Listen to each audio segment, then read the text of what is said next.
برز کایا دست پی بکم جبر کو اندام کمیسیونه جی کمیسیونا هفگرتنا نتوی براتی و آشتی دناوا پارلمنتو ایده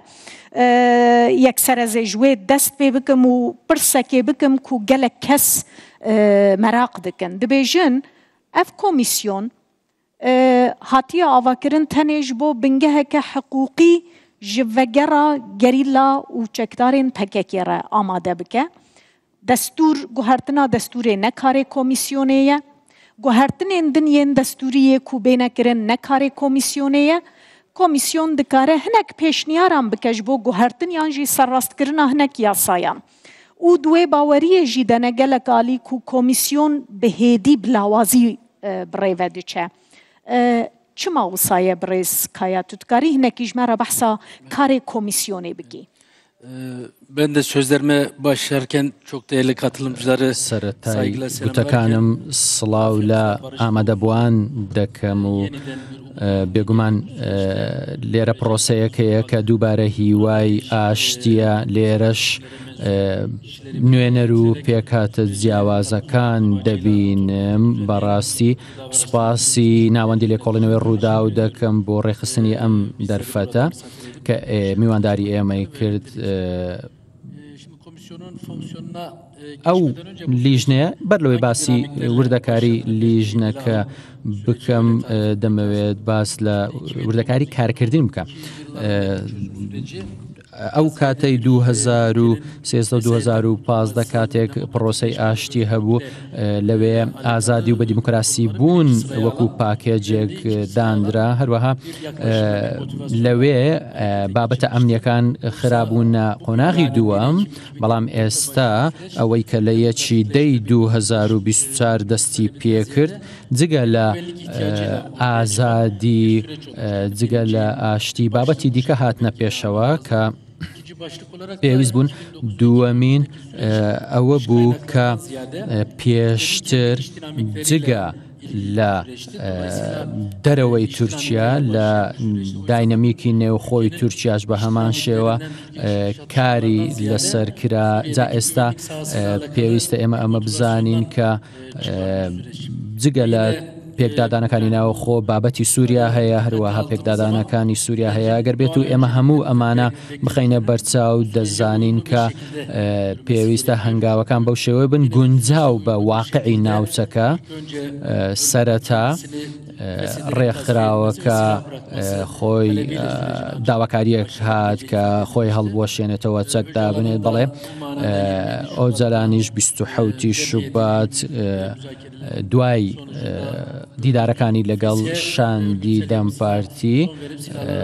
داوای کرد کە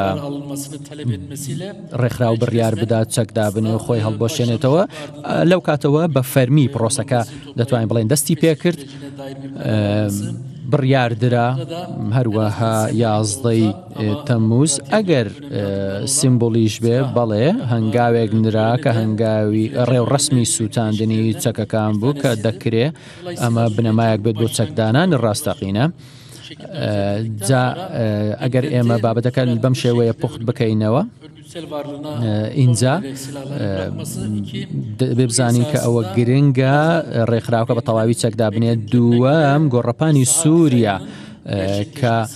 دەبێ بزانین لەوێ دیزاینێکی نوێ هەیە جا بە لە بەرچاوگرتنی هەموو گۆڕانکاریەکانی ئەو سووریا ئێمە دەتوانین هەنگاو بنێن لەبەرەوەی ئەمانە پەیوەندیدارن هەر بۆیە ئەو لیژنەیەش کە لە پەرلەمان کاری لەسەر دەکرێت ئێمە دەتوانین ئەمە بە درێژە پێدانی پرۆسە ببینین لە بەتایبەتی کە لەلایەن زۆربەی پارتەکانەوە پشتگیری دەکرێت بێگومان دەسەڵات کاتێک بابەتێکی وای خستە ڕۆژەوەوە دەبینین ویستێکی وا نییە لەلایەن ئەوانەوە کە بە دیموکراسی بوون و بابەتی کۆمەڵگەی زۆر بهێنە پێشەوە بۆیە کار لەلایەن ئەوانەوە بەم شێوەیە دەکرێت کە چۆن بە چ شێوەیەک بە کورتترین ماوە چەک دادەندرێت پێکدادان کۆتایی پێدەر ئەوان گرنگی بەمە دەدەن زیاتر ئەو کورتهێنانە دیموکراسی کە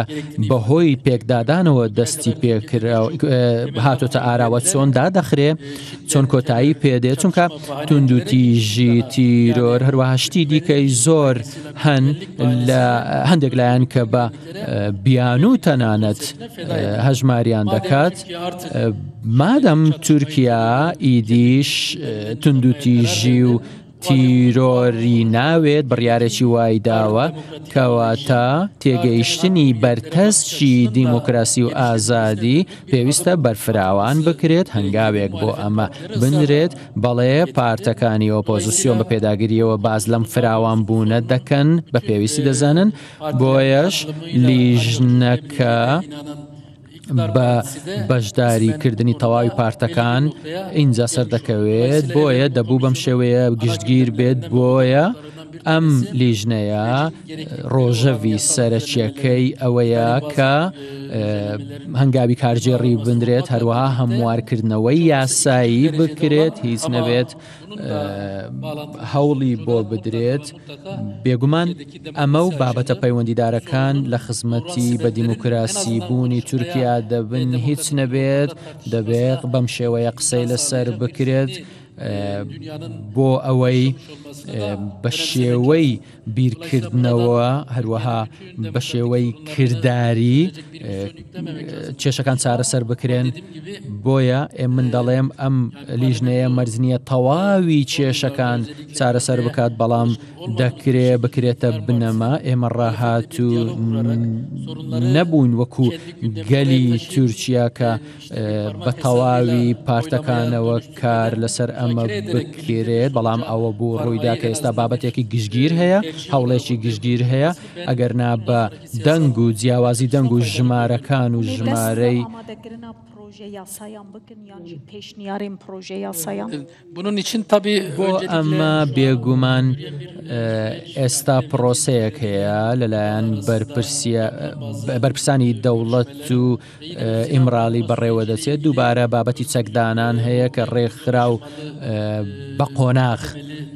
چەند هەنگاوێکی ناوە و پلانیش هەیە ئەم پلانانە بکرێنە ڕاستەقینە دووبارە گۆڕەپانی سووریا کە هێڵی سووری تورکیا پێویستە لەوێش سازانێک دانوستاندنێک بکرێت اینجا چونکە دوای ئەم هەنگاوانە اینجا هەموارکردنی یاسایی و دەرکردنی یاسا باشتر دەبێت هەنگاوی کارجێڕی باشتر دەتوانین بنێن وەکو تورکیا چونکە ئەمە دۆخێکی دەرونی نەرێنی دروست کردووە بۆیە بۆ زاڵبوون بەسەر ئەمە دەبێت ئەم زەمینە سازیە بکرێت بۆ ئەوەی ئەم کێشە دەرونیە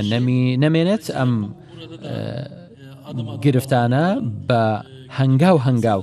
دەبێت بخرێنە ڕۆژەوەوە لە چوارچێوەی چارەسەریەکی بەرفراوان بەڵێ کاری لەسەر دەکرێت بەڵام هەنگاوەکان دەبێت هەنگاوی ورد بن هەروەکو گوتم دەسەڵات دەبێت چەند هەنگاوێکی کارژێڕی و یاسایی بنێت چونکە لێرە دوای سازان دوای ڕێککەوتن دەبێت هەندێک شت چاک بکرێت بۆ نمونە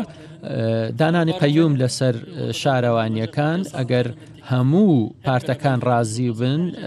هەمووان بە یەکەوە دەبێت هەنگاوێکی ئەرێنی بنین بۆ بنەبڕکردنی ئەم بابەتە.